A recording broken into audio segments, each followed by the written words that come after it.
নিজের বরের কোলে অন্য একটি মেয়েকে এভাবে বসে থাকতে দেখে হাত থেকে খাবার ট্রেটা ঝনঝনিয়ে মাটিতে আছড়ে পড়ল। পড়ে যেতে নিয়েও নিজেকে সামলে নিলাম। আকস্মিক এমন ঝনঝনানো কাছের কোনো কিছু পড়ার আওয়াজে তারা ফিরে তাকালো আমার দিকে। এদিকে আমার চোখে অজস্র অশ্রু দ্বারা এসে ভিড় জমালো। কয়েক ফোঁটা অশ্রু গড়িয়ে পড়তে নিলেই তা অতি সাবধানে মুছে নিলাম। নিজের কষ্টটাকে নিজের মধ্যেই পুষে রাখলাম।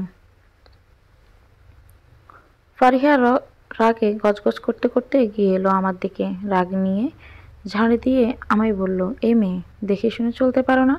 আর কারো রুমে না যে নক না করে আসতে হয় না তা বুঝি তুমি জানো না? নাকি মা বাবা শেখায়নি কিছু? ম্যানারলেস কোথাকার একটা। নিজের রুমে আসতে গেলেও বুঝি নক করে আসতে হয় নাকি ননদিনী? How dare you! তুমি জানো আমি কে? তুমি আমার সাথে এভাবে কথা বলার সাহস পাও কিভাবে? আর আমি এসব ননদিনী বলে ডাকবে না। গাইয়া খ্যাত কোথাকার। ভুলে যেও না আমি রাশমিনের কাজিন, তবে খুব বেশি দিন থাকবে না। আর হ্যাঁ, এই বাড়ির বউ হয়নি, তারপর তোমার মতো ডাস্টবিনের কিটকে এ বাড়ি থেকে কিভাবে বের করতে হয় আমিও দেখে নেব। Just mind it. কথাটা বলে হাসলো ফারিহা। এদিকে ফারিহার এমন কটু কথা শুনে এখনো সেখানে চুপচাপ বসে আছে রাশমিন চৌধুরী উর্ফে আমার বর। কোনো প্রতিবাদও করলো না। গম্ভীর দৃষ্টিতে তাকিয়ে আছে সে আমার দিকে। আমি তাদের সাথে আর কোনো কথা না বলে ভাঙা কাচের টুকরোগুলো উঠাতে লাগলাম। আর প্রতিবার করেই বা লাভ কি, যেখানে রাশমিন আমার হয়ে একটি শব্দ উচ্চারণ করেনি। এমন সময় একটা ছোট কাঁচের টুকরো ওঠাতে গিয়ে বেশ খানিকটা হাত কেটে গেল আমার। আমার হাতে থেকে রক্ত গড়িয়ে পড়তে দেখেও একবারও এগিয়ে এলো না রাশমিন।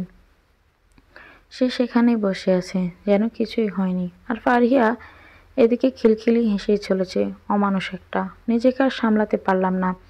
আমার চোখ দিয়ে অজোরে অশ্রু গড়িয়ে পড়তে লাগলো। আমি সবকিছু পরিষ্কার করে দৌড়ে বেরিয়ে এলাম রুম থেকে।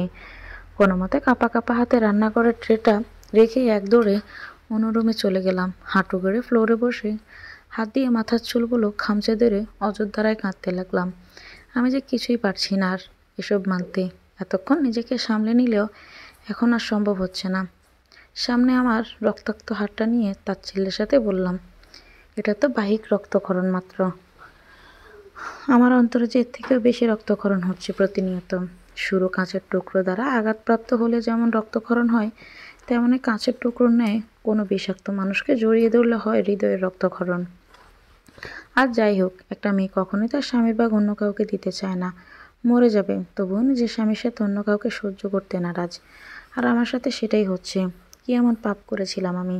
দুঃখগুলো যেন আজ অশ্রুরূপে ঝরতে পড়ল। রাগে দুঃখে ইচ্ছে করছে মরে যেতে। সিলিং ফ্যানটার দিকে এক দৃষ্টিতে তাকিয়ে রইলাম আমি। অতিরিক্ত কান্নার ফলে মাথাটা দৌড়ে আসছে যেন। চোখের সামনে আবছা আবছা বেশি উঠতে লাগলো অতীতে সেই স্মৃতিমাখা দিন। শাড়িটা ঠিক করো। সিঁড়ি দিয়ে নামতে নামতেই তো হুট করে কারোর সাথে ধাক্কা খেয়ে টাল সামলাতে না পেরে পড়ে যেতে নিলেই বলিষ্ঠটা হাতে ধরে ফেলে কেউ একজন। সামনে তাকাতে ভেবাচাকা খেয়ে গেলাম, সাথে ভীষণ ভয়ও পেলাম। মুখে জোরপূর্বক হাসি ফুটিয়ে সামনে থাকা ব্যক্তিটার উদ্দেশ্যে বললাম, সরি রাশমিন ভাই। আমি আসলে খেয়াল করিনি। তিনি গম্ভীর দৃষ্টিতে তাকিয়ে রইলেন আমার দিকে কিছুক্ষণ। আমি চাক নামিয়ে মাথা নিচু করে দাঁড়িয়ে রইলাম। আমার দিকে এক পলক তাকিয়ে চোখ সরিয়ে অন্যদিকে তাকিয়ে গম্ভীর কণ্ঠে বললেন, it's okay, but next time যেন এমন না হয়। বলে পাশ কাটিয়ে চলে যেতে নিল কি একটা ভেবে যেন আবার আমার সামনে চলে এলেন। আমাকে পা থেকে মাথা পর্যন্ত দেখে নিয়ে বললেন, শাড়ি পরেছে যে? তো কার জন্য পরলে শুনি? ভার্সিটিতে আজ একটা অনুষ্ঠান আছে। আমার বান্ধবীরাও শাড়ি পরবে, তাই আমাকেও পরতে হলো। শুধু কি তাই নাকি? নাকি অন্য কিছু? কিসব যাতা বলছেন আপনি? বড় গলায় কথা বলার আগে নিজের দিকে তাকিয়ে দেখো একবার। কি শাড়ি পরেছ যে পেট বের হয়ে থাকে? তুমি কি আদৌ অনুষ্ঠানে যাচ্ছ নাকি পেট দেখাতে যাচ্ছ মানুষকে? ডাস্টবিনের এমন কথা শুনে নিজেকে একবার প্রখর করে দেখলাম। সত্যিই তো, কি লজ্জা! বারবার কি একই লোকটার সামনেই এমন বিব্রতকর পরিস্থিতিতে পড়তে হয় নাকি? লজ্জায় আমার কান দিয়ে গরম ধোঁয়া বের হচ্ছে মনে হয়। আচ্ছা, এই মানুষটা কি একটু ঠিকভাবে কথা বলতে পারে না? সবার সাথে সঠিকভাবে কথা বললো, আমার সাথেই কেন এভাবে কথা বলে? আমাকে এভাবে দাঁড়িয়ে থাকতে দেখে জোর ধমক দিয়ে বলল, কি হলো? কথা কি এখনো কানে পৌঁছায়নি তোমার অর্নিশা? আচমকা এমন ওনার ধমক শুনে আমি আর চোখের জল সামলাতে পারলাম না, কান্নাই করে দিলাম। আমায় কাঁদতে দেখে তিনি আরও রেগে গিয়ে বললেন, একদম ন্যাকামি করবে না বলে দিলাম। আমার সামনে তো নাই। শাড়িটা ঠিক করবে নাকি এভাবেই যাবে? ওনার কথার কোনো উত্তর না দিয়ে আমি আমার রুমে চলে এলাম। এই মানুষটা এমনই, আমার মুডটাই নষ্ট করে দিল। রাগে দুঃখে মনে হচ্ছিল ওনার মাথায় সবগুলো চুল টেনে ছিঁড়ে ফেলতে। এই লোকটা যে আমার মামনি ছেলে তা কে বলবে? মামনিরা সম্পর্কে আমাদের কেউ না হলেও আমাদের ফ্যামিলির সাথে খুব ভালো সম্পর্ক। ছোটবেলা থেকে আমি তাকে মামনি বলেই ডাকি। আর এই শান্তশিষ্ট মামনিটারই একমাত্র বেয়ারা ছেলেটাই হলো রাশমিন চৌধুরী। অহংকারের দাপটে যার কিনা মাটিতে পায়ে পড়ে না। আজ আমাদের বাড়িতে বেড়াতে এসেছিল, আর ঘটে গেল এসব কাণ্ড। সাত পাঁচ না ভেবে ভাবতে মনে অজস্র গালি দিলাম রাশমিন ভাইকে। অর্নিশার মা, একটু দাঁড়াতো। পেছন ফিরতে দেখলাম হাসি মুখে মামনি দাঁড়িয়ে। মামনিকে দেখে এক হাতে জড়িয়ে ধরলাম তাকে। মামনি, ভার্সিটি যাব, আজ অনুষ্ঠান তো, পরে এসে তোমার সাথে সারা রাত গল্প করব বলেই বের হতে যাব। অমনি মামনি বলল, একা একা কোথায় যাচ্ছিস? রাশমিনকে বলেছি ও দিয়ে আসবে তোকে। মানে? ইম্পসিবল, আমি কখনোই যাব না রাশমিন ভাইয়ের সাথে। কেন রে, আবার ঝগড়া হয়েছে? বেটা খাসরুট একটা, সকাল সকাল এসে আমাকে ঝাড়ি দেয়। কথাটা কি ভালোভাবেও বলা যেত না? সবার সাথে ভালোভাবে কথা বলে, তাহলে আমার সাথে কেন আমার রুট বিহেভ করে? মামনি হেসে দেয়। কারো গলা খাকানির আওয়াজে ফিরে তাকালো সেদিকে। দেখি অগ্নিদৃষ্টিতে আমার দিকে তাকিয়ে আছে রাশমিন, যেন আমার চোখ দিয়েই ভম্ব করে দেবে। এবার কি হবে আমার? আমি তো আজকে শেষ। রাশমিন ভাই আজ আমায় মেরেই ফেলবে। নিজের বিয়ের কথা শুনতে ধরফড়িয়ে আচ্ছরা থেকে উঠে বসলাম আমি। তাও কিনা আবার বিয়ের প্রস্তাবটা দিয়েছেন মামনি, তার নিজের ছেলে অর্থাৎ রাশমিনের সাথে। হঠাৎ করে এই কথা শুনতে যেন আমার মাথায় আকাশ ভেঙে পড়ল। আমি কিছু সময় নির্বাক হয়ে গিয়েছিলাম। এই তো আজ সকালে ভার্সিটি অনুষ্ঠান গিয়েছিলাম।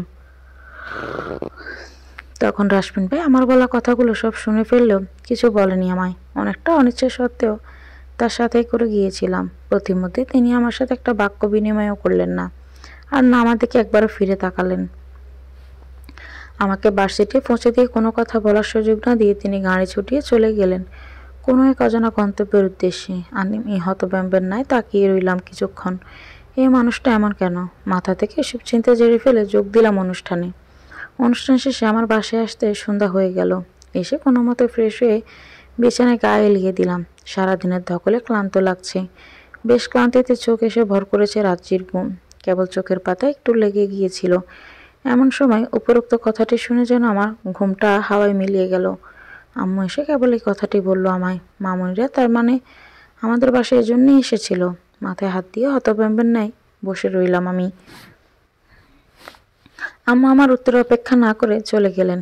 আচ্ছা, রাশমিন ভাইকে আদৌ রাজিয়ে বিয়েতে? উনি যে আমাকে দু চোখে দেখতেই পারেন না। তবে প্রস্তাবটা কি মামুনি দিয়েছেন নাকি রাশমিন ভাই দিয়েছে? এত সব কথা মাথায় ঘুরপাক খেতে থাকলো। অর্নিশা, তোমার সাথে আমার কথা আছে। আমি কি ভিতরে আসবো? কারো গম্ভীর গলার আওয়াজে ধ্যান ভাঙলো আমার। তাকিয়ে দেখলাম রাশমিন ভাই গম্ভীর চাহনিতে তাকিয়ে আছেন।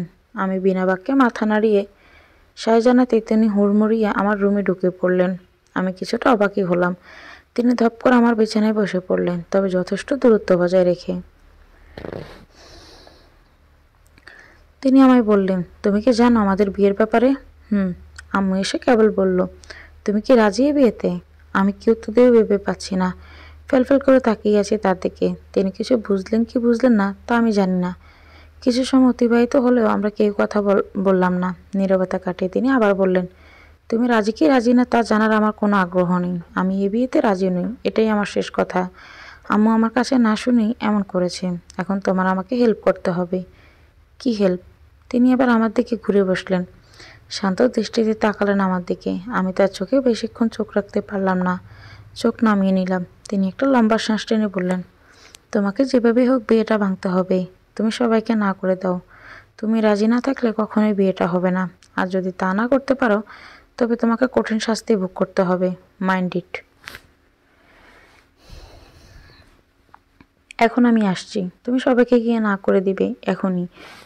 শেষোক্ত কথাটা তিনি রাগ দেখিয়ে বলে হনহন করে বেরিয়ে গেলেন আমার রুম থেকে। আমি তার যাওয়ার পানে তাকিয়ে রইলাম। রাতে যখন সবাই একসাথে খেতে বসেছে ঠিক তখন রাশমিন ভাই আমার ইশারায় বলতে বললেন।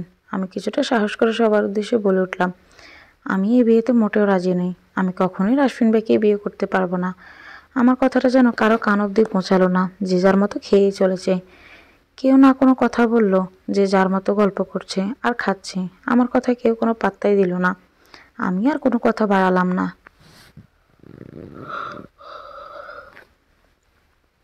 এখানে কথা বলে কোনো লাভ হবে না, যা হবার তা হবেই, মেনে নেওয়া ছাড়া উপায় দেখছি না। রাতের খাওয়া শেষ করে নিজের রুমে এলাম ঘুমানোর প্রস্তুতি নিতে।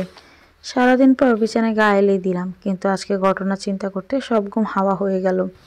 এপাশ ওপাশ করে ঘুমোতে পারলাম না। তার এমন হাবভাব দেখে আমি ভয়ে হচ্ছে। দেখতে দেখতে আমাদের বিয়ের দিন ঘনিয়ে এলো।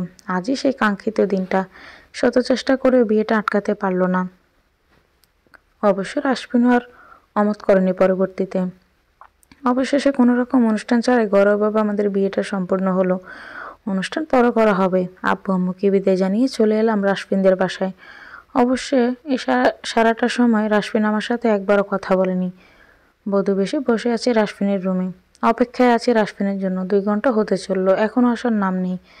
আনিসের সাথে রাসবিনের বিয়ে হয়ে গেছে শুনে রাগে ক্ষোভে মাথা ফেটে যাচ্ছে ফারিহার। সে কিছুতেই মেনে নিতে পারছে না। ফারিয়া এখন রুমের সকল জিনিস ভাঙতে ব্যস্ত। নাফিয়া রহমান কোনো ক্রমে মেয়েকে সামলাতে ঠেকাতে বা শান্ত করতে পারছেন না। শেষমেশ কিছুটা হাঁপিয়ে গিয়ে দপ করে সোফায় বসে পড়ল ফারিহা। কাঁদতে কাঁদতে বলল, এটা কি হলো মাম্মি? সব শেষ হয়ে গেল।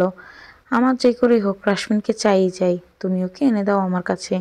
আমি কোনো কথা শুনতে চাই না। নাফিয়া রহমান মেয়ের মাথায় হাত বুলিয়ে দিলেন। তিনি মেয়ের জেদ সম্পর্কে ভালো করেই জানেন। তার নিজেরও অবশ্য রাগ হচ্ছে। তিনি বললেন, আমি আমার মেয়ের জন্য সব করতে পারি, দরকার পড়লে খুনও করতে পারি। ফারিহা তার মায়ের কথা শুনে পৈশাচিক হাসল। সে ছোটবেলা থেকে রাসমিনকে ভালোবেসে ফারিহা রাসমিনের বউ হওয়ার কত স্বপ্ন দেখেছে সে। আর সে আশায় কিনা জল ঢেলে দিল অর্নিশা নামের একটি মধ্যবিত্ত মেয়ে। অর্নিশাকে কিছুতেই ছাড়বে না ফারিহা। তাতে করে যা করা লাগে সে করবে, দরকার পড়লে খুন করে ফেলবে। তবুও রাসমিনকে নিজের করে নেওয়ার যথাসাধ্য চেষ্টা করবে ফারিহা। কিছু একটা মনে পড়তেই ফারিয়া অট্টহাসিতে মেতে ওঠে। নাফিয়া রহমান মেয়েকে এভাবে হাসে দেখে ভ্রু কুঁচকে তাকালেন। ফারিয়া হাসি থামিয়ে একে একে তার প্ল্যান বলতে থাকলো। সব শুনে দুজনের মুখেই ফুটে উঠল হাসি। রুমের বাইরে দাঁড়িয়েছিল রাসবিন। রুমে ঢুকতে যাবে এমন সময় রাসবিনের ফোনে কিছুটা মেসেজ আসে। সে মেসেজগুলো ওপেন করতেই মেজাজ বিগড়ে গেল। তার মানে তাকে ঠকানো হয়েছে। এত বড় সাহস রাসবিন চৌধুরীকে ঠকায়। মায়ের কথা মতো সবটা মেনে নিয়েছিল। এমনকি বিয়েতে অমত থাকলেও সে মায়ের কথা শুনে পরবর্তীতে রাজি হয়ে যায়। কিন্তু এখন আর নিজেকে ঠিক রাখতে পারল না। রাসবিন রুমে এসেই আমার হাত ধরে টেনে উঠিয়ে টান দিয়ে আমাকে শক্ত করে দেওয়ালের সাথে চেপে ধরলেন। ব্যথায় আমার চোখ দিয়ে অশ্রু গড়িয়ে পড়ল। সেদিকে তার কোনো খেয়াল নেই। সে আমাদেরকে অগ্নিদৃষ্টিতে তাকিয়ে আছে। আমি তারই কর্মকাণ্ড অবাক না হয়ে পারলাম না। সবাই তো ঠিক ছিল, তাহলে এখন আবার কি হলো? তিনি আমায় জোরে ঝাঁঝি দিয়ে বললেন, সব তো চক্রান্ত, তাই না? তো শকুনের মতো দৃষ্টিটা আমার উপর দিলি তো। আমার সহজ সরল আম্মুকে বুলিয়ে বালিয়ে তুই আমার গলায় ঝুলে পড়ার ফোন দিয়ে এঁটেছিস, তাই না? তোকে আমি ভালো মনে করেছিলাম। এই জন্য আমার অমত থাকা সত্ত্বেও আম্মুর কথা মতো রাজি হয়ে যায় বিয়েতে। ভেবেছিলাম ভালোভাবে সবটা শুরু করব। কিন্তু তুই তো ভালো ব্যবহার পাওয়ার যোগ্যই না। এতটা নিচ মনের হলি কীভাবে? আমায় ঠকিয়েছিস। তোকে এই শাস্তি ভোগ করতে হবে। তো জীবনটাকে আমি নরক বানিয়ে ছাড়ব। আমি তার এমন কথায় আগামাথাও বুঝতে পারলাম না। তাই হতভম্বের ন্যায় তাকিয়ে রইলাম তার দিকে। আমি আবার কি করলাম কিছুই বুঝে উঠতে পারলাম না। তবে এতটুকু বুঝতে পারলাম, আমার সাথে খুব খারাপ কিছু ঘটতে চলেছে। আমার জীবনটাকে বিষিয়ে তুলবে রাসবিন। কিন্তু কেন করছে ও এমন? আমার সাথে ধাক্কা দিয়ে ফেলে দেওয়া টেবিলের কার্নিশে লেগে আমার কপাল কেটে রক্ত গড়িয়ে পড়ে। এদিকে রাসবিন সমস্ত ঘরের জিনিসপত্র ভাঙতে ব্যস্ত। অবশেষে সে ক্ষান্ত হয়ে দপ করে বিছানায় বসলো। আমাদের কিছুক্ষণ চেয়ে রয়ে আমার কাছে এগিয়ে এসে আমার গাল শক্ত করে চেপে ধরে। ফলে আমার ফর্সা গাল মুহূর্তেই লাল বর্ণ ধারণ করে। দাঁতে দাঁত চেপে বলল, বলিয়ে বালিয়ে যেভাবে হোক বিয়েটা তো হয়ে গেছে আমাদের। তুই তো আমার সাথে রাত কাটানোর জন্য বিয়েটা করেছিস, তাই তো? তাহলে দেরি কিসের? চল বাসরটা সেরে ফেলি, কি বলিস? বলে সে বিশ্রীভাবে হাসতে লাগলো। ছি, মানুষ এতটা নিচ মনমানসিকতার হয় কীভাবে? এই মানুষের সাথে আমি কীভাবে থাকবো বুঝতে পারছি না। সে আমাদেরকে এগিয়ে আসতে থাকলো। আমি কাঁপা কাঁপা কণ্ঠে বললাম, প্লিজ আমার ছেড়ে দিন। আচ্ছা আমি কী দোষ করেছি সেটা তো বলবেন। রাসবিন কোনো উত্তর না দিয়ে হাসতে লাগলো। আমি ভ্রু কুঁচকে তাকালাম। সে কোনো উত্তর না দিয়ে আমার কাছে এগিয়ে আসতে লাগলো। আমি ভয়ে জোরে চিৎকার দিলাম। সে এত জোরে আমার মুখ চেপে ধরেছে যে আমার ঠোঁট কেটে রক্ত বের হতে লাগলো। আমি অসহ্য যন্ত্রণায় কেঁদে উঠলাম। উপায় না পেয়ে আমি আমার শরীরের সর্বস্ব শক্তি ধাক্কা দিয়ে তাকে দূরে সরিয়ে দৌড়ে রুম থেকে বের হয়ে এলাম। ততক্ষণে মামনিও চলে এসেছেন। তাকে দেখে আমি জড়িয়ে ধরে কাঁদতে লাগলাম। একে একে সবকিছু বলে দিই মামনিকে। সব শুনে মামনি অগ্নিদৃষ্টিতে তাকিয়ে রইলেন তার ছেলের দিকে। রাশমিন সেদিকে কোনো পাত্তা না দিয়ে রাগী কণ্ঠে বলল, তোর শরীরের প্রতি আমার বিন্দুমাত্র ইন্টারেস্ট নেই। চলে যা তুই আমার রুমে প্রবেশ করবি না কখনো। বলে কাউকে কিছু বলার সুযোগ না দিয়ে ঠাস করে দরজাটা লাগিয়ে দিল রাশমিন। মামনি বেশ কয়েকবার ডাকলেন, তবুও ভেতর থেকে কোনো সাড়া দিল না রাশমিন। শেষে তিনি দীর্ঘশ্বাস ফেলে নিয়ে গেলেন তার রুমে। ক্ষতস্থানগুলোতে মলম দিয়ে খাবার খাইয়ে আমায় শুইয়ে দিলেন মামনি। তার চোখে জল স্পষ্ট। সে কখনো ভাবতেও পারেনি তার ছেলে এমন অমানুষ হবে। আমার মাথায় হাত বুলিয়ে তিনি চলে গেলেন ব্যালকনিতে, আর আমি শুয়ে শুয়ে আমার বালিশ বেজাতে লাগলাম। ব্যালকনিতে গিয়ে মন খারাপ করে দূর আকাশের দিকে তাকিয়ে আছেন রাহেলা খাতুন, অর্থাৎ রাশমিনের মা। তিনি কিছুতেই মেনে নিতে পারছেন না কিছুক্ষণ আগের ঘটনাটা। একটা দীর্ঘশ্বাস ফেলে তিনি বিড়বিড় করে বললেন, আমার স্বামীর মতো কি তবে আমার ছেলেটাও এমন অমানুষ হলো? তার চোখ বেয়ে গড়িয়ে পড়ল কয়েক ফোঁটা নোনা জল। বারবার মনে পড়তে লাগলো তার অতীতের স্মৃতি, কিন্তু তিনি তার অতীতের সেই বিষাক্ত স্মৃতি আর মনে করতে চান না। তাই কাল বিলম্ব না করে তিনিও ঘুমোতে যান অনিশার পাশে। রকিং চেয়ারে বসে একমনে তাকিয়ে আছে ফোনের স্ক্রিনের ছবির দিকে। রাশমিন ছবিটিতে দেখা যাচ্ছে একটা মেয়ে একটা ছেলের সাথে হেসে হেসে কথা বলছে, এবং ছেলেটি এক পাশ দিয়ে মেয়েটাকে জড়িয়ে ধরেছে। এটা হয়তো অনিশাই হবে, যদিও স্পষ্টভাবে অনিশার চেহারা বোঝা যাচ্ছে না, তবে এক সাইড থেকে অনিশার মতোই দেখতে। কিছুক্ষণ আগে পারিয়ে এই মেসেজগুলো দিয়ে রাশমিনকে ইমোশনাল ব্ল্যাকমেল করে। অনিশা যদি কাউকে ভালোবেসেই থাকে তাহলে শুধু শুধু বিয়েতে রাজি কেন হলো? রাশমিন তো বারবার বলেছিল বিয়েটা ভাঙতে, তাহলে কেন এমন করলো? আর ভাবতে পারছে না রাশমিন। অনিশাকে এর ফল ভোগ করতেই হবে। রাশমিন চেয়ার ছেড়ে উঠে ঘুমানোর জন্য প্রস্তুতি নিতে যাবে, তখন ওর ফোন বেজে ওঠে। স্ক্রিনের দিকে তাকিয়ে দেখে ফারিহা। ফোন রিসিভ করতে অপর পাশ দিয়ে ফারিহা নেকা কান্নায় সুরে বলে উঠল, রাশমিন, তুমি কীভাবে আমাকে ফেলে থার্ড ক্লাস মেয়েটাকে বিয়ে করতে পারলে? তুমি জানো আমি তোমায় ঠিক কতটা ভালোবাসি? কতবার বলেছি তোমায়, পাত্তাই দাওনি আমায়। দেখলে তো এই অনিশা নামের মেয়েটা কত খারাপ। আমার এই বিষয়ে কোনো কথা বলতে ইচ্ছে করছে না ফারিহা। কেউ না বুঝলেও আমি তো তোমার কষ্টটা বুঝতে পারি। আমি জানি তোমার ঠিক কতটা কষ্ট হচ্ছে। চিন্তা করো না, আমি খুব শীঘ্রই চলে আসবো তোমাদের বাসায়। আসবি? আয়, তবে নতুন করে কোনো ঝামেলা করিস না তো। এমনিতে আমি অনেক ঝামেলার মধ্যে দিয়ে যাচ্ছি। আমি আসলে সব প্রবলেম সলভ হয়ে যাবে। আর হ্যাঁ, ও মেয়েকে তুমি ডিভোর্স দিয়ে দাও, আমাকে বিয়ে করো, দেখবে তুমি ঝামেলা মুক্ত হবে। বাদ দিতে এসব ভালো লাগছে না আর, বলে ফারিয়াকে আর কিছু বলার সুযোগ না দিয়ে ফোনটা কেটে দিল রাশমিন। ফারিয়া অপর পাশ দিয়ে হাসলো। তার মানে ওর প্ল্যান এখন কাজ করতে শুরু করেছে। ফারিহার বলা কথাটা একেবারে উড়িয়ে দিতে পারল না রাশমিন। আর ফারিহা তো নিশ্চয়ই ওকে মিথ্যে বলবে না, আর এমন একটা মেয়ের সাথে সংসার করাও যায় না। তাই অবশেষে রাশমিন সিদ্ধান্ত নিয়ে ফেললো, আর না ভেবে সে ঘুমিয়ে পড়ল। দেখতে দেখতে কেটে গেল প্রায় অনেক দিন। রাশমিন সেদিনের পর থেকে আমার সাথে আর কোনো কথা বলেনি, একান্ত প্রয়োজন ছাড়া। আমি আর কথা বলার প্রয়োজন বোধ করিনি। মামনি অবশ্যই বেশ কয়েকবার বুঝিয়েছে, তবে কোনো লাভ হয়নি। আমিও চুপচাপ মুখ বুজে শুয়ে নিলাম। তবে ভেতরে ভেতরে আমার মাঝে ঝড় তুফান বয়ে গেল। এমন কোনো রাত নেই যেটা আমি নির্ঘুম কাটাইনি। সকাল সকাল কলিং বেলের আওয়াজে দ্রুত ছুটে গেলাম। দরজা খুলতেই দেখলাম অপরিচিত একটা মেয়ে। তাকে কিছু জিজ্ঞাসা করার আগে সে আমাকে সরিয়ে বাড়ির ভেতরে ঢুকে পড়ল।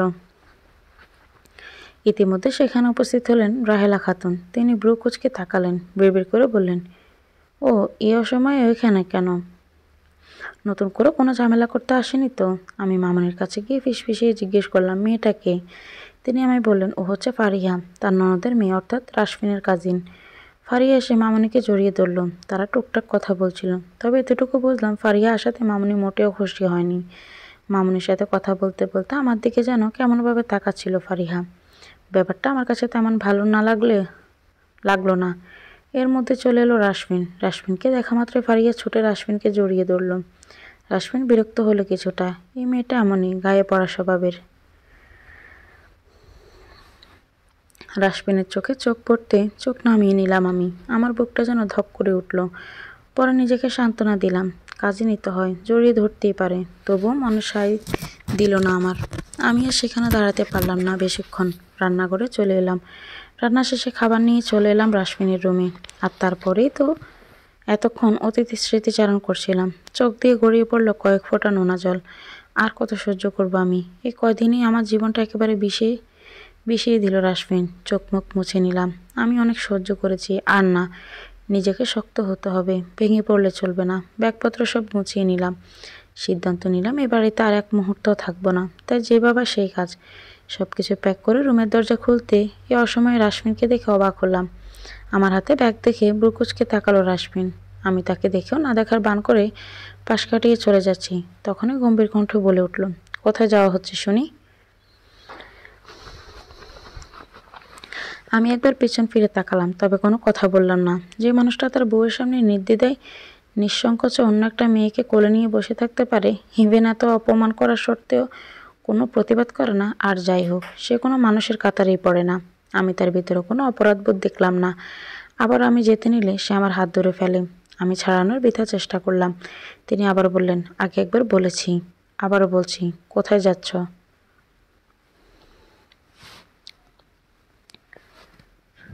আপনাকে বলতে আমি বাধ্য নই। আলবাত বাধ্য তুমি। আমার পারমিশন ছাড়া এবারে বাইরে তুমি এক পাও রাখতে পারবে না।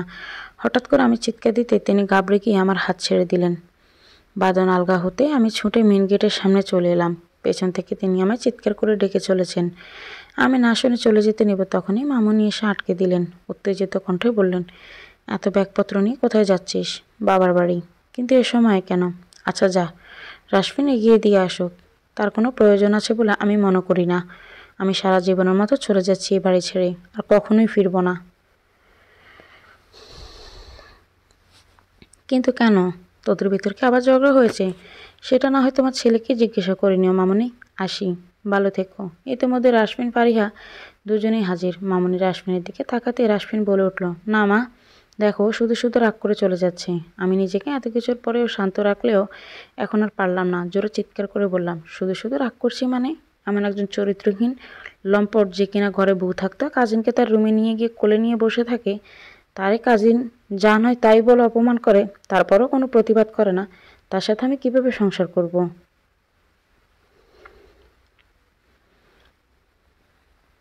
এতদিন মুখ বুজে সব সহ্য করেছি, ভেবেছি হয়তো সব ঠিক হয়ে যাবে, কিন্তু না, ঠিক তো হলোই না, বরং আরও এতটুকু বলে থামলাম। আজ মনের সব রাগ ক্ষোভ উবড়ে দিলাম। ইতিমধ্যে মামুনের চোখে অশ্রু টলমল করছে। তিনি ছেলের বিরুদ্ধে এত অভিযোগ মেনে নিতে পারছেন না। ফারিয়া মিটমিটে হাসছে। ফাইনালি তার প্ল্যান কাজ করতে শুরু করেছে। তবেও ভাবতেও পারেনি এত দ্রুত কাজ করবে। ও যেন মেঘনা চাইতেই জল পেল। রাশমিনের মাথা যেন নুয়ে পড়েছে। আমি সবার দিকে একবার করে চোখ বুজালাম। আজ হাজার চেষ্টা করে কেউ আটকাতে পারল না আমায়।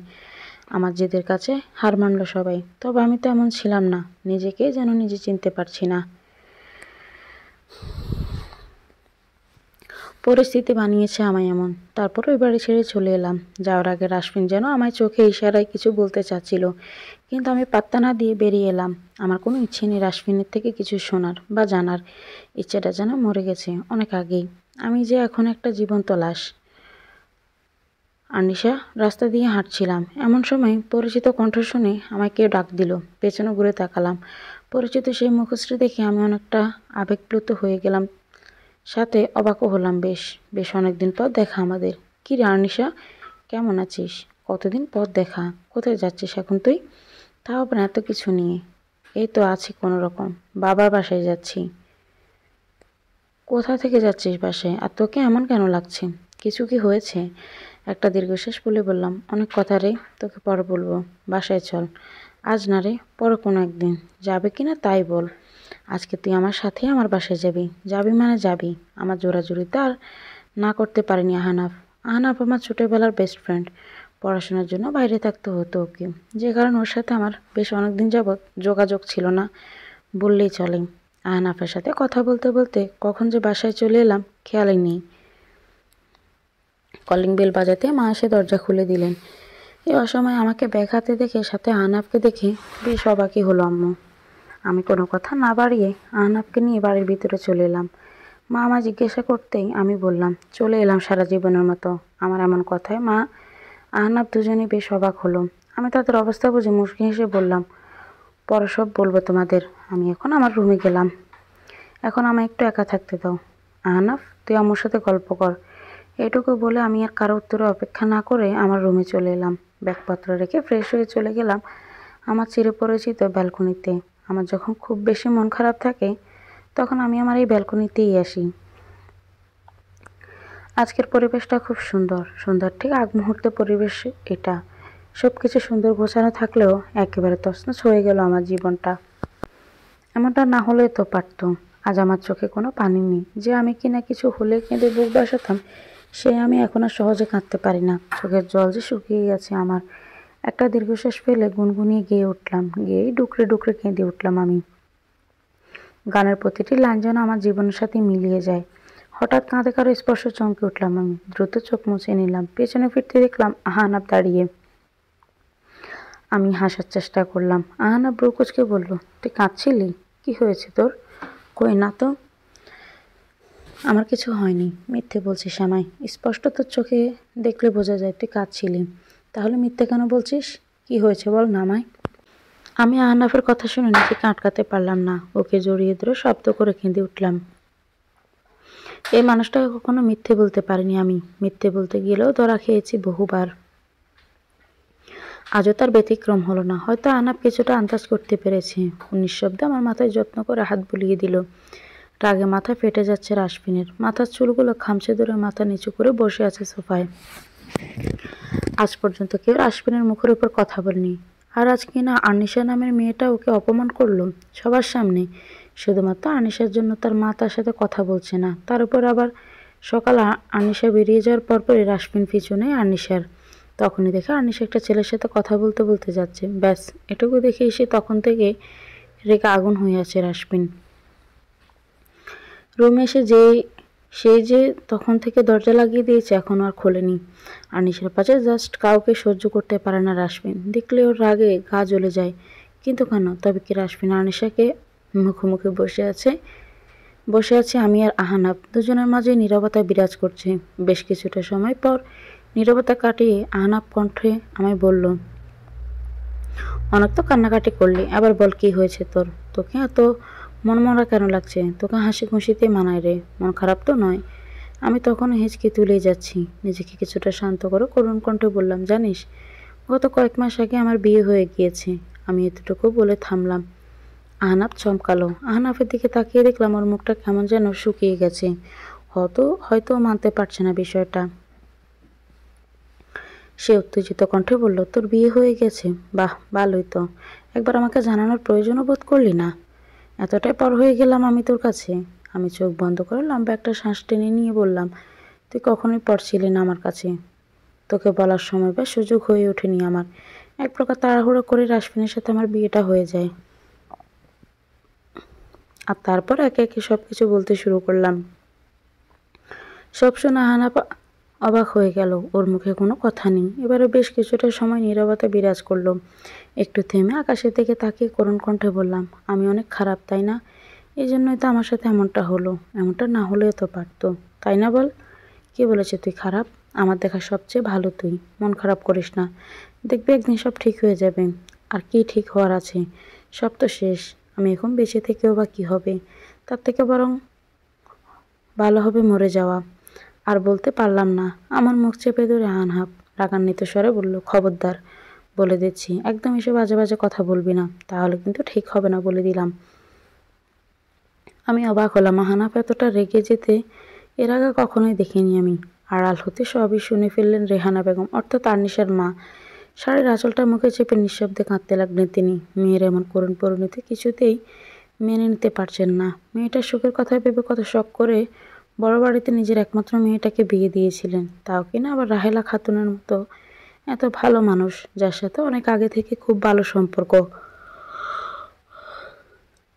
তারই একমাত্র ছেলে রাশমিনের সাথে বিয়েটা দিয়েছিলেন। ভেবেছিলেন মেয়েটা হয়তো অনেক বেশি সুখী হবে। কিন্তু না, রাহেলা খাতুনের ছেলে হয়েও রাশমিন যে এতটা অমানুষ হবে তা জানতেন না তিনি। ভালো মানুষের মুখোশের আড়ালেও যে তার আসল চেহারা লুকিয়েছে তা তিনি বা আনিশার বাবা দুজনে কেউই বুঝতে পারেননি। ভাগ্যের কি নির্মম পরিহাস! কে জানতো যে তাদের মেয়েটা এতটা বেশি দুঃখিনী হবে? মেয়েটার ভালো করতে গিয়ে উল্টা আরও ক্ষতি করে বসলেন তারা। নিজের ভেতরে কেমন একটা অপরাধবোধ কাজ করছে তাদের। মেয়েটার সামনে মুখ দেখাবেন কিভাবে তারা? কত করে মেয়েটা নিষেধ করেছিল বিয়ে করবে না, কিন্তু তারা মেয়েটার কথা কানেই তোলেননি। এক প্রকার জোর করেই বিয়েটা দিল। যার শেষ পরিণতি এটা। কারো কান্নার আওয়াজ শুনতে পেয়ে উঠে গিয়ে দেখতে লাগলাম কোথা থেকে কান্নার আওয়াজটা আসছে। আম্মুকে কাঁদতে দেখে ঘাবড়ে গেলাম। আমি কিছু বলতে যাওয়ার আগে আম্মু আমার জাপটায় ধরে কাঁদতে লাগলেন। আম্মু কাঁদতে কাঁদতেই বললেন, আমাদের ভুল হয়ে গেছে রে মা, ক্ষমা করে দিস। বুঝতে পারিনি যে তোর ভালো করতে গিয়ে উল্টো ক্ষতি করে ফেলবো।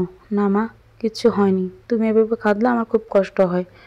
তোমাদের তো কোনো দোষ নেই এখানে। তোমরা তো আর জানতে না। দোষটা আসলে আমারই। আমার ভাগ্যটাই এমন। শুধু শুধু কেন নিজের ঘাড়ে দোষ নিচ্ছিস? থাক, বাদ দাও আম্মু। তোমার মেয়ে তোমার কাছে সারা জীবনের মতো চলে এসেছে। ও বাড়িতে আর ফিরবো না আমি। হ্যাঁ, কোনো দরকারও নেই ও বাড়িতে যাওয়ার। আজ থেকে ওদের সাথে সব যোগাযোগ বন্ধ। কত বড় সাহস! আমার মেয়েকে কষ্ট দেয়। আজ সারাদিন কিছু খাইনি আমি। বড্ড খিদে পেয়েছে আমার। ইস, আমি তো ভুলেই গেছি রে। আয় মা, খেতে চল। শত কষ্টের মাঝেও আমার মুখে ফুটে উঠল এক চিলতে হাসি। একপাশে বুকে হাত গুজে দাঁড়িয়ে মা মেয়ের কথা শুনছিল আহনাব। ওরা চলে যেতেই কিছু একটা ভেবে দীর্ঘশ্বাস ফেলে আহনাব। আজ আহনাবের মনটাও বেশ খারাপ। আকাশের দিকে তাকিয়ে থাকে বেশ কিছুক্ষণ সময়। আর্নিশার ডাকে ধ্যান ভাঙে তার। সেও তার সাথে খাবার খেতে চলে যায়। রেস্টুরেন্টে বসে আছি আমি আর আহনাব। গত দুদিন যাবত আমাকে মনমরা দেখে একদমই ভালো লাগছে না আহনাফের। তাই তো আমাকে নিয়ে আজ ঘুরতে বের হলো, আমার মন ভালো করার জন্য। ঘোরাঘুরি শেষে আমরা চলে এলাম রেস্টুরেন্টে। আমরা বসে বসে টুকটাক কথা বলছিলাম, গল্প করছিলাম আর খাচ্ছিলাম। এমন সময় হঠাৎ কোনো কিছু ভাঙার শব্দে আমার দুজনেই সেদিকে ফিরে তাকালাম। দেখলাম রাসবিন আমার দিকে অগ্নিদৃষ্টিতে তাকিয়ে আছে। আজ পারিয়ে এটা সেটা বাহানা করতে করতে জ্বালিয়ে মারছিল রাসমিনকে। তাই তো বিরক্ত হয়ে ওকে রেস্টুরেন্টে নিয়ে এলো। আর এসে ঘটল বিপত্তি। এমনিতে গত দুদিন ধরে রাসমিনের মন মেজাজ একদম ঠিক নেই। তার উপর আবার আনিশাকে এমন সময় অন্য একটা ছেলের সাথে দেখে মাথায় ধপ করে আগুন জ্বলে উঠল ওর। মনে পড়ে গেল সেদিন রাতের কথা। তার মনের ছবিতে যাকে দেখেছিল সেটা সত্যি সত্যি অর্নিশা ছিল। রাগে হাতের কাছে গ্লাসটা তুলে আছাড় মেরে মাটিতে ফেলে দিল। আমার দিকে রাসমিন তেড়ে এসে আমাকে টেনে উঠিয়ে দাঁতে দাঁত চেপে বলল, খুব তো আমার চরিত্র নিয়ে কথা বলছিলি, তখন কি হচ্ছে এখানে? আমি হতভম্ব হয়ে গেলাম। ফলে আমার মুখ দিয়ে একটা কথাও বের হচ্ছিল না। আমায় চুপ থাকতে দেখে যেন আরও বেশি রেগে গেল রাসমিন। আমার গালে ঠাস করে চড় মারতে গেলে আমি ভয়ে চোখ বন্ধ করে নিলাম। কিন্তু না, আমার গালে কোনো চড় পড়েনি।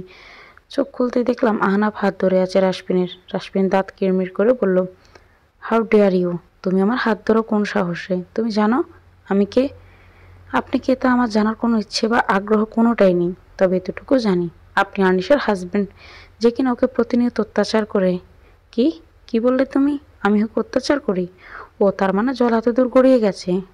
তা তোমার লজ্জা করে না অন্যের বউকে রেস্টুরেন্টে নিয়ে বসে বসে কথা বলতে? অবভিয়াসলি না, কারণ আমরা কোনো প্রেম আলাপ করছিলাম না, জাস্ট কথা বলছিলাম। আর না আপনার মতো কোলে নিয়ে বসেছিলাম যে লজ্জা করবে আমার। আহনাফের কাট জবাবে রেগে আগুন হয়ে গেল রাসবিন। এতটা অপমানিত সে এর আগে কখনোই হয়নি। আহনাফের উপর রাগ জারতে না পেরে আমার দিকে তেড়ে এসে শক্ত করে আমার হাত চেপে ধরে টানতে টানতে নিয়ে যেতে লাগলো রাসবিন। আর চিৎকার করে বলল, আজ তুই শুধু বাড়িতে চল আমার সাথে। তোর একদিন কি আমার একদিন। আজ আমি তোকে মেরেই ফেলবো। আমি অসহায় দৃষ্টিতে তাকালাম আহনাফের দিকে। ততক্ষণ আহনাফও রেগে একদম লাল বর্ণ ধারণ হয়ে গিয়েছে। যে মানুষটাকে সবসময় কোনো পরিস্থিতিতে শান্ত থাকতে দেখেছি, সেই মানুষটা আজ রেগে গিয়েছে। আহনাফও চিৎকার করে বলল, খবরদার! আর্নিশার যদি আজকে কিছু হয়ে যায় আর ওর গায়ে যদি একটা ফুলের টোকাও লাগে, তাহলে কিন্তু আজ একটা হেনস্থা হয়ে যাবে। রাসবিন আচমকায় আমার হাত ছেড়ে দিল। ভাদন আলগা হতে আমি দৌড়ে আহনাফের কাছে ছুটে গিয়ে ভয়ে জড়সড় হয়ে দাঁড়ালাম। রাসবিন সূক্ষ্ম দৃষ্টিতে তাকালো আমাদের দিকে। জোরে হেসে আমার উদ্দেশ্য করে বলল, ও, আমি তো ভুলেই গিয়েছিলাম, তুই তো আরেকটা জুটিয়েছিস। যা, তোকে তালাক দিয়ে দিলাম। কালই ডিভোর্স পেপার পেয়ে যাবি। তোর মতো মেয়ের সাথে সংসারও করব না, চরিত্রহীন মেয়ে কোথাকার। এবার রাসবিন আহনাফের দিকে দৃষ্টি নিক্ষেপ করে বলল, যা, তোর মাল তোকে ভিক্ষা দিয়ে দিলাম। তবে ভাবিস না তোর কথায় আমি ভয় পেয়ে এমনটা করেছি।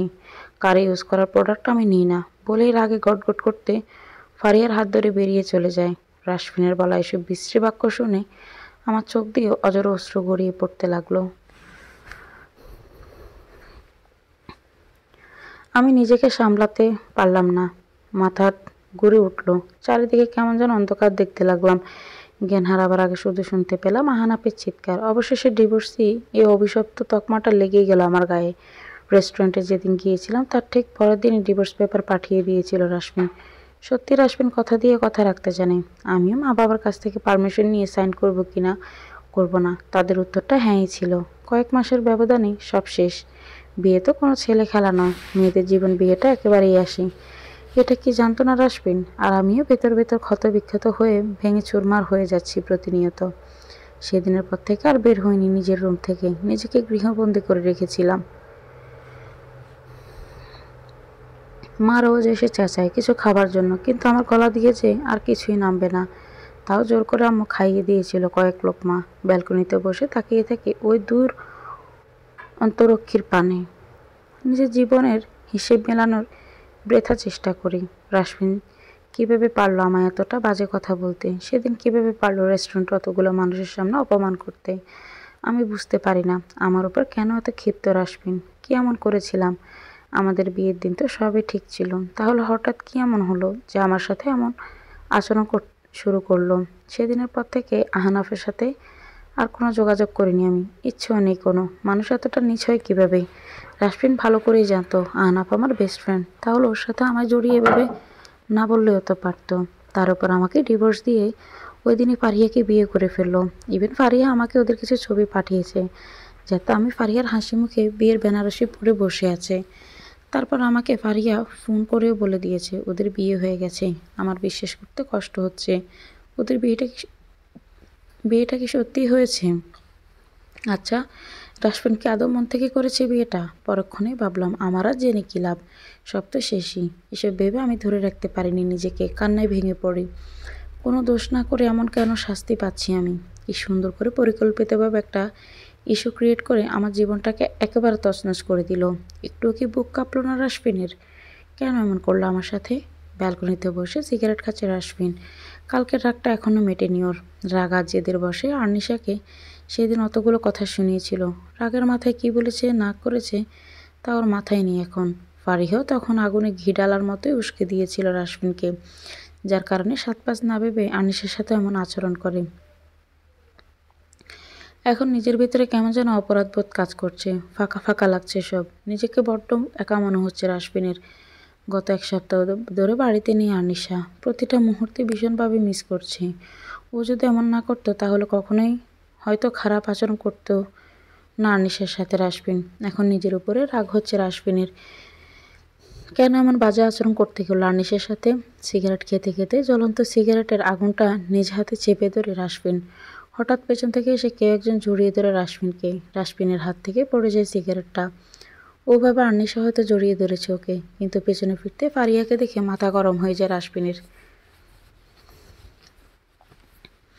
নিজেকে ছাড়ে নিয়ে কাট কাট গলায় বলল, তুই কাজিনের মতোই থাকবি, এর চেয়ে বেশি কিছু হওয়ার চেষ্টাও করবি না।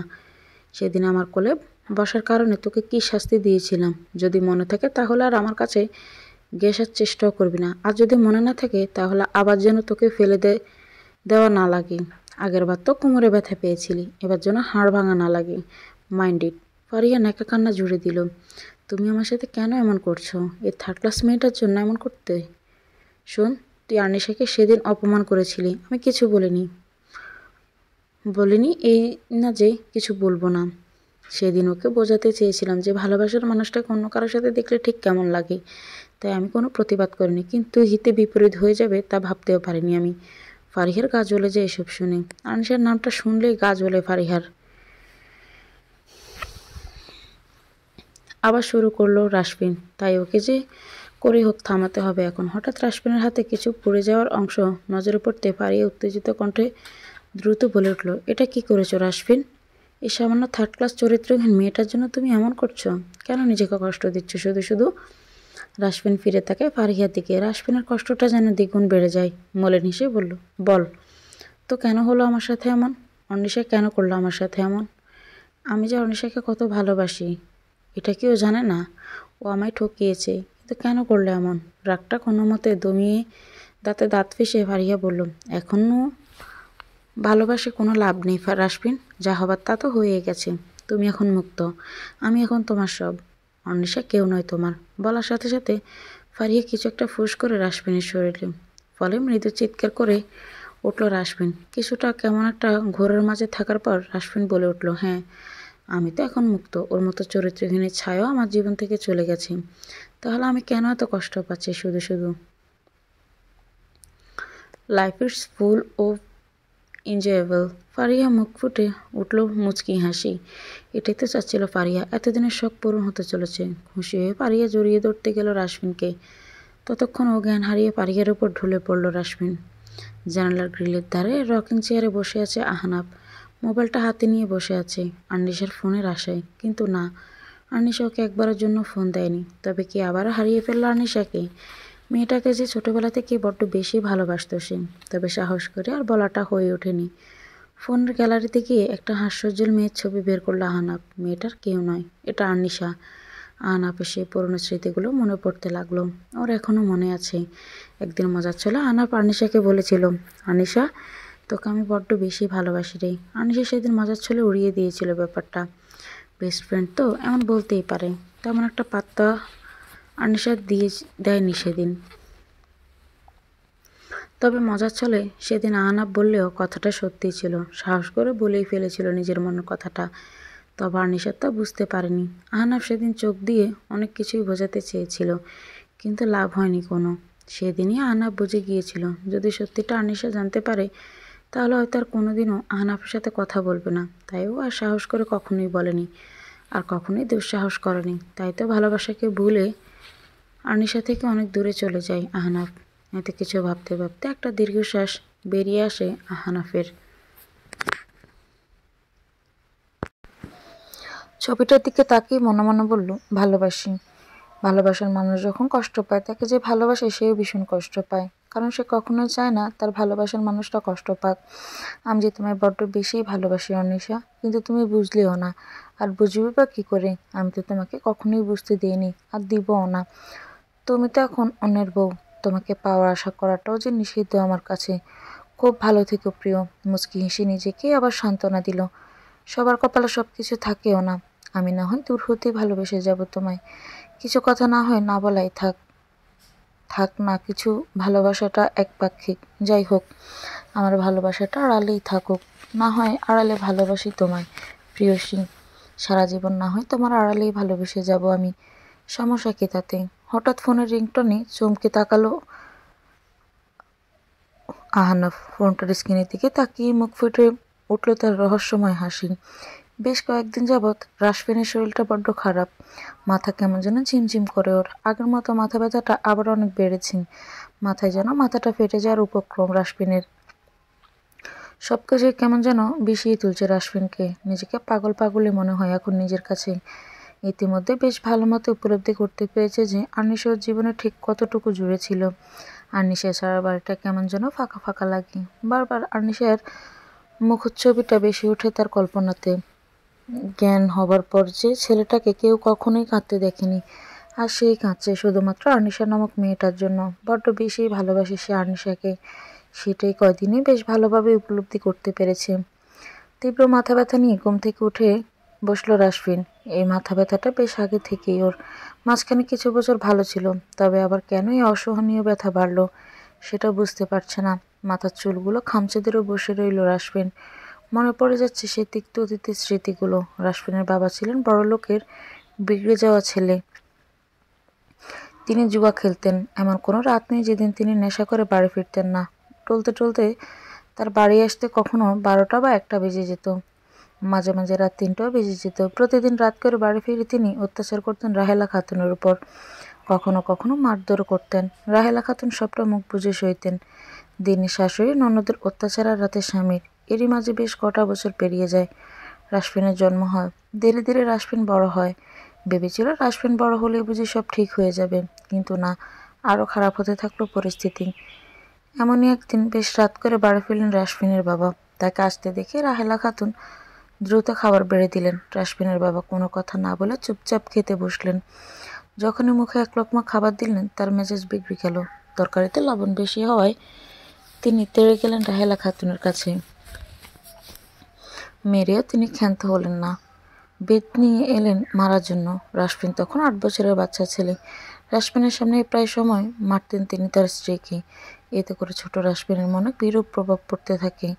বাবার সম্পর্কে একসময় খারাপ ধারণা সৃষ্টি হতে শুরু করে তার।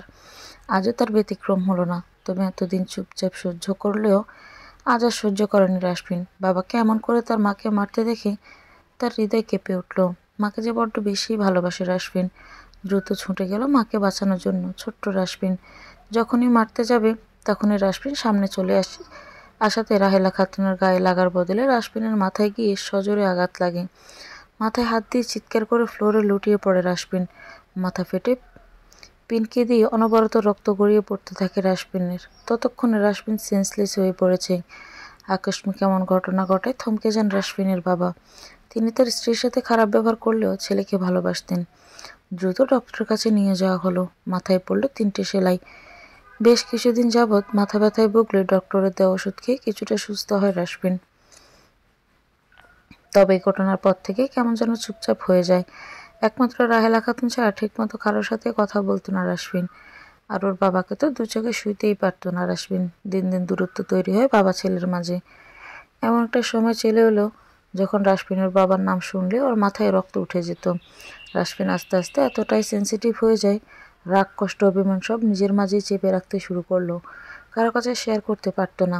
আর এসবের কারণে দিনে দিনে নিজের মাঝে রাগ ক্ষোভ অভিমান চেপে রাখতে রাখতে একটা সময় বদমেজাজিতে পরিণত হয় সে। একটু থেকে একটু কিছু হলে মাথা গরম হয়ে যায় রাশমিনের। এরই মাঝে একদিন খবর পাওয়া যায় রাশমিনের বাবা মারা গেছেন। মদ খেয়ে গাড়ি ড্রাইভ করে বাড়ি ফিরছিলেন। সেদিন চারিদিকে ছিল কুয়াশার কুয়াশা, ফলে তিনি ঝাপসা চোখে সামনে কিছু দেখতে পাচ্ছিলেন না। এমন সময় ট্রাক এসে ধাক্কা দেওয়ায় গুরুতর আহত পান রাশমিনের বাবা।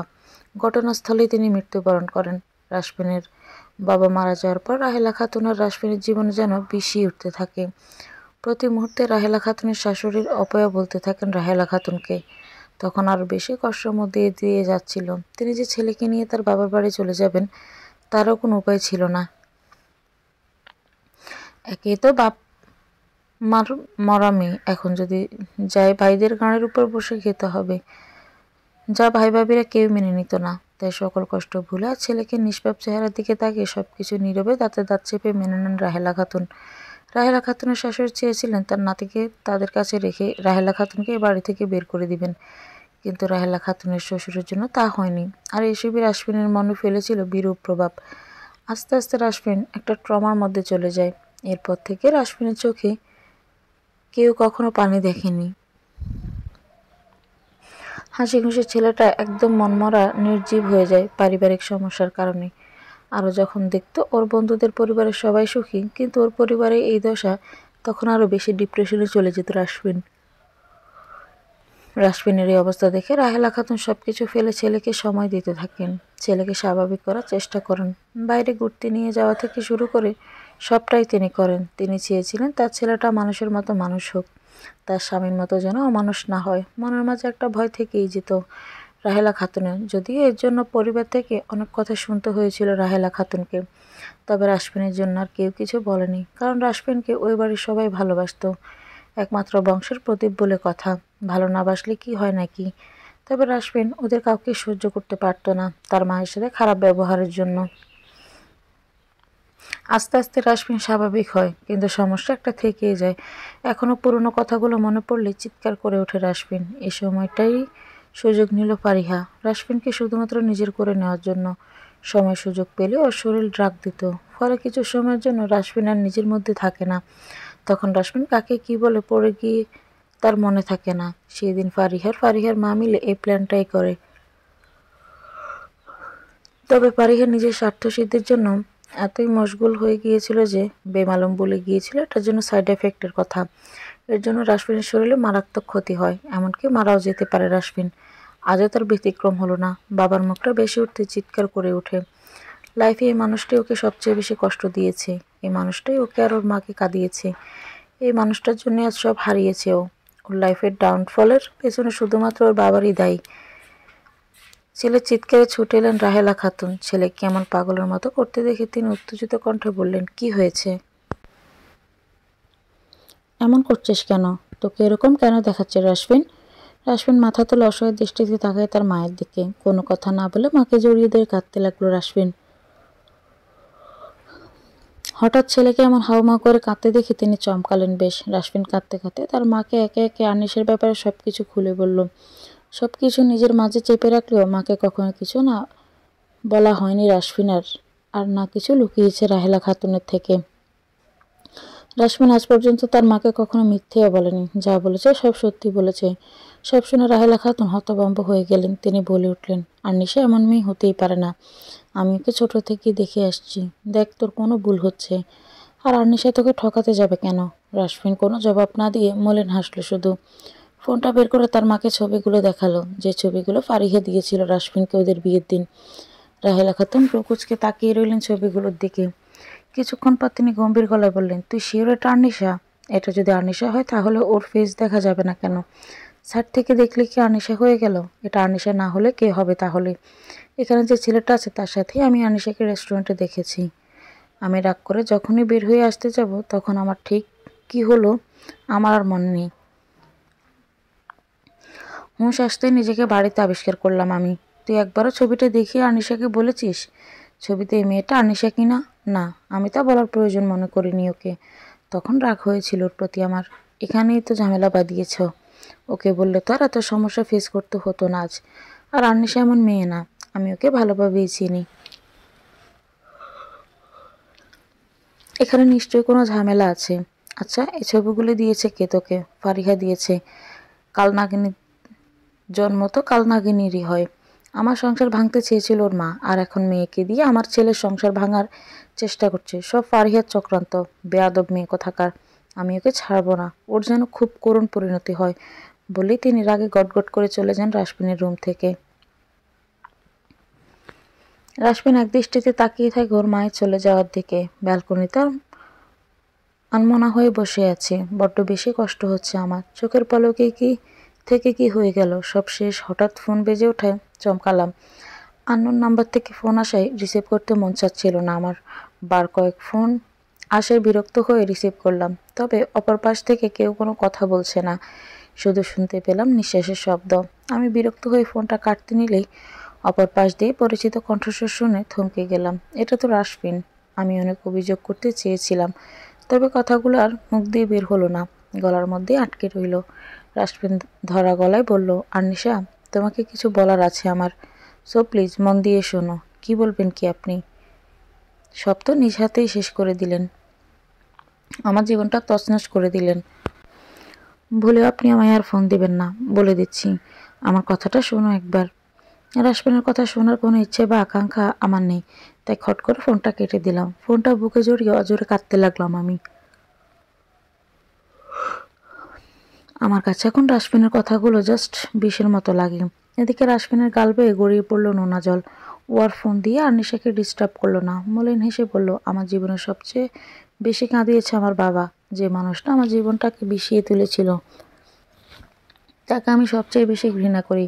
আবার আনিশাও আমাকে প্রতিনিয়ত কষ্ট দিয়ে চলেছে। আমার বিরহের আগুনে পুড়িয়ে প্রতিনিয়ত ছারখার করে দিচ্ছে আনিশা। তবে এত কিছুর পরও তোমায় অনেক ভালোবাসি প্রিয়তমা।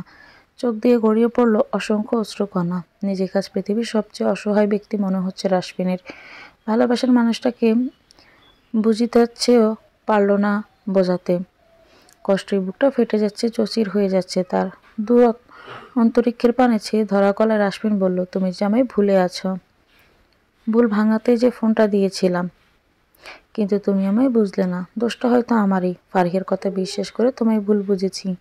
আমায় ক্ষমা করে দিও প্রিয়। তবে আর কবে অভিমান ভাঙবে তোমার প্রতি আমার? আমার হাতে যে আর বেশি সময় নেই আনিশা। আমি চলে গেলে আফসোস করবে না তো তুমি? তুমি কি আমায় একটুও ভালোবাসবে না? আর কবে ভালোবাসবে তুমি আমায়? মরে যাওয়ার পর? তখন কেঁদেও লাভ হবে না। ভালো থেকো। আমি তোমায় ছেড়ে চলে যাব বহুদূর, তবে তুমি আমায় ভালোবাসো এটা যদি দেখে মরতে পারতাম তবে শান্তিতে মরেও শান্তি পেতাম। আমার ভালোবাসা তুমি বুঝলে না, আর না তোমায় বোঝাতে পারলাম আমি। আমার ভালোবাসা আড়ালেই রয়ে গেল। জানাতেও জানতেও পারলে না তুমি। আস্তে আস্তে চোখের সামনে সবকিছু ঝাপসা হয়ে যেতে লাগলো রাশমিনের। চোখটা বন্ধ হয়ে আসতে লাগলো। বড্ড বেশি কষ্ট হচ্ছে। বুকের বাঁ পাশটা বড্ড ব্যথা অনুভব হচ্ছে তার। আর পারছে না রাশমিন। অবশেষে চোখটা তার বুজে এলো। যেন মৃত্যু নামক পথযাত্রী হতে চলেছে রাশমিন। সোফায় বসে বসে টিভি দেখছে আর পপকর্ন খাচ্ছে ফারিহা। আজকে অনেকদিন পর নিজের বাসায় এসেছে। মাকে মিস করছিল অনেক। নাফিয়া রহমানের ডাকে ফিরে তাকালো ফারিহা। মায়ের দেখে জিজ্ঞাসা দৃষ্টিতে তাকিয়ে আছে ফারিহা। নাফিয়া রহমান মেয়ের পাশে গিয়ে বসে বললেন, ওদিকের কি অবস্থা ফারিহা? আবার টিভির দিকে মনোনিবেশ করলো ফারিহা। টিভি দেখে পপকর্ন খেতে খেতে বলল, কোন দিকের অবস্থা? মেয়ের এমন হেয়ালিপনা মার্কা কথা শুনে কিছুটা বিরক্ত হলেন নাফিয়া রহমান। তবে তা বুঝতে না দিয়ে বললেন, রাশমিনদের ওদিকের কি অবস্থা তা জিজ্ঞাসা করেছে তোমায়। মায়ের দিকে সরু দৃষ্টিতে তাকায় ফারিহা। কালকে রাতের ঘটনা মনে পড়তে মেজাজ বিগড়ে গেল ওর। কালকে রাতে রাশমিনের শরীরে ইঞ্জেকশন পুশ করেছিল ফারিহা। উদ্দেশ্য ছিল রাশমিনকে একান্তে নিজের আপন করে পাওয়া। রাশমিন যখন ফারিহার গায়ের উপর জ্ঞান হারিয়ে পড়ে গিয়েছিল তখন আস্তে ধীরে কষ্ট করে রাশমিনকে এনে বেডে শুইয়ে দেয় ফারিহা। ওকে শুইয়ে দিয়ে যখনই রুম থেকে বেরিয়ে যাবে তখনই মাথায় চেপে দুষ্ট বুদ্ধি। দ্রুত রাশমিনের পাশে গিয়ে কয়েকটা ছবি তুলে নেয় আর সেই ছবিগুলো সেন্ড করে দেয় আর্নিশার ফোনে, যাতে করে রাশমিন যেমন ভুল বুঝে আর্নিশাকে, আর্নিশাও যেন রাশমিনকে ভুল বুঝে। দুজনের মাঝে দূরত্ব সৃষ্টি হলে ফারিহা তার লক্ষ্য পৌঁছাতে পারবে। তখন আর রাশমিনের বউ হওয়ার কোনো ব্যাপারই না। যখনই রাশমিনের গায়ে হাত দিয়ে একটু কাছাকাছি যেতে নিল অমনি ঘুমের মধ্যে রাশমিন খপ করে হাত ধরে ফেলল। ঘুমের মাঝে বলল, আর্নিশা তুমি এসেছ? এই আর্নিশার নামটা শুনলে গা একদম জ্বলে যায় ফারিহার। জেগে থাকতে তো আর্নিশা আর্নিশা করে, মাথা খারাপ করে দেয়, আর ঘুমের ঘোরেও একটু শান্তিতেও থাকতে দিবে না। এই মেয়েটা কি জাদু করেছে রাশমিনের উপরে মেয়েটা, সেটাই বুঝতে পারছে না ফারিহা। নিজের রাগটাকে কোনো মতে দমিয়ে দাঁতে দাঁত চেপে বলল, হ্যাঁ। বলেই যখন রাশমিনের আরও কাছে যেতে নেবে তখনই ঘুমের ঘোরে ঠাস করে চড় বসিয়ে দিল ফারিহার গালে রাশমিন। ফারিহা রাগে যেন আগুন হয়ে গেল। রাশমিনকে হালকা ধাক্কা দিয়ে রাগে গজগজ করতে করতে বেরিয়ে এলো রাশমিনের রুম থেকে ফারিহা। দূর, মুডটাই নষ্ট করে দিল রাশমিন। কাল রাতে সমস্ত কথা মনে পড়তেই রাগটা মাথায় চড়ে বসলো ফারিহার। নাফিয়া রহমান এখনও মেয়ের দিকে তাকিয়ে আছেন। তিনি বোঝার চেষ্টা করছেন আসলে হয়েছেটা কি, কিন্তু তিনি কিছুই বুঝতে না পেরে একসময় উঠতে নিলে হাত ধরে ফেলে ফারিহা। নাফিয়া রহমান আবার বসে পড়লেন মেয়ের পাশে। ফারিহা লম্বা শ্বাস টেনে নিয়ে বলল, রাশমিনের আর্নিশের মধ্যে ফাটল ধরিয়ে দিয়েছি আমি। সব কিছুই এখন আমার প্ল্যান মতোই হচ্ছে। আর তোমার প্ল্যান মতো আমি কাজ করেছি, সব কিছু ঠিকঠাক। প্ল্যান মাফিক করতে পারলেও রাশমিনকে এখনও নিজের আয়ত্তে আনতে পারলাম না আমি। শেষের কথাটা কটমট করে বলল ফারিহা। নাফিয়া রহমান মেয়ের কথা শুনে মুচকি হাসলেন। মাথায় হাত বুলিয়ে বললেন, রাশমিন ছেলেটা ছোটবেলা থেকে এমনই, একটু কষ্ট করো, ধৈর্য ধরতে হবে, একদিন ঠিকই তোমার আয়ত্তে চলে আসবেও। আর হ্যাঁ, সব কিছুতেই তোমার তাড়াহুড়ো, বেশি তাড়াহুড়ো করলে কিন্তু সব প্ল্যান বেঁচতে যাবে আমাদের। আর একবার হাত ফসকে গেলে তখন কিন্তু আর কেঁদেও কুল পাবে না। তাই বি কেয়ারফুল, ওতে সাবধানতা অবলম্বন করতে হবে তোমায় প্রতিটি কাজ করতে। প্রতিটি পদক্ষেপে সতর্কতার সহিত নিজে নিতে হবে, বুঝলে? ফারিহা মাথা নাড়ালো। মায়ের কাঁধে মাথা দিয়ে শুয়ে রইল ফারিহা। নাফিয়া রহমান মেয়ের মাথায় বিলি কেটে দিতে লাগলেন। এমন সময় কলিং বেল বেজে উঠল। এই অসময়ে কলিং বেলের আওয়াজে বিরক্ত হলেন নাফিয়া রহমান। বেশ বিরক্ত নিয়ে চলে গেলেন মেন গেটের সামনে। দরজা খুলতে সামনে থাকা ব্যক্তিটিকে দেখে খুশির ঝিলিক ফুটে উঠল নাফিয়া রহমানের মুখ পানে। নিমিষেই সকল বিরক্তি এক মুহূর্তে কেটে গেল। সামনে থাকা ব্যক্তিটির উদ্দেশ্যে নাফিয়া রহমান বললেন, আরে বাবা, ভেতরে এসো। তো এখন এই সময় কোনো সমস্যা হয়েছে? সামনে থাকা ব্যক্তিটি মুচকি হেসে জবাব দিল, না আন্টি, কোনো সমস্যা নেই, এমনিতেই ফারিয়ার সাথে দেখা করতে এলাম। ও, বাইরে দাঁড়িয়ে কেন? এসো, ভিতরে এসো। ফারিয়া ড্রয়িং রুমেই আছে। তোমরা কথা বলো, আমি বরং তোমাদের জন্য স্ন্যাক্স আইটেম বানিয়ে আনি। নাফিয়া রহমানের কথা শুনে মুচকি হেসে ড্রয়িং রুমে চলে গেল ব্যক্তিটি গিয়ে ফারিয়ার পাশে সোফায় বসলো। ফারিয়া চমকে তাকালো। পর মুহূর্তে ব্যক্তিটিকে দেখে ফারিয়ার মুখে ফুটে উঠল হাসির রেখা। এক পাশ থেকে ব্যক্তিটিকে জড়িয়ে ধরল। এতে ব্যক্তিটি বেশ বিরক্ত হলো। এই মেয়েটি এমন গায়ে পড়া কেন? ওর কোনো কাজে ফারিয়া হেল্প না করলে ফারিয়াকে কষে চড় মারত আজ। তবু ওকে কিছু বুঝতে না দিয়ে কোনো মতে নিজেকে ছাড়িয়ে নিল। তবুও ফারিয়া ওর গা ঘেঁষে বসে বলল, কেমন আছো? এতদিন পর মনে পড়লো বুঝি আমার কথা? নিজের মাঝে বিরক্তিটা চেপে রেখে মুখে জোরপূর্বক হাসি ফুটিয়ে বলল, আছে তো কোনো রকম, ভালো না থাকলে কি আর হয় নাকি? তুমি আমার জন্য যা করলে তা আমি কোনো দিনও ভুলবো না। তুমি আমায় হেল্প করলে হয়তো আমি ওকে পেতামই না। তুমি তো আমায় কম হেল্প করনি, প্ল্যানটা তো তোমারই ছিল। তোমার কথা না শুনলে এত তাড়াতাড়ি আমরা হয়তো কোনো দিনই আমাদের লক্ষ্যে পৌঁছাতে পারতাম না। হুম, তা ঠিক। তো আমার পেমেন্টটা দাও, আমার খুব প্রয়োজন। আজকে আর ঘুরিও না আমায়। টাকার কথা শুনে মুখটা মলিন হয়ে গেল ফারিহার। এই ছেলেগুলো এমনই ছেঁচড়া, টাকা টাকা করে ফারিহার মাথা খারাপ করে দিচ্ছে এই ছেলেটা। মা বাবার মুখে আবারও নিজের বিয়ের কথাটা শুনতে চমকে গেলাম আমি, তাও কিনা আবার আমার এই বেস্ট ফ্রেন্ড আহানাফের সাথে। আমি কিছুতেই মেনে নিতে পারছি না এটা। আমি জীবনে একটা মানুষকেই ভালোবেসেছি, আর সেটা হলো রাশমিন। একমাত্র রাশমিন ছাড়া আমি আর কাউকেই ভালোবাসি না।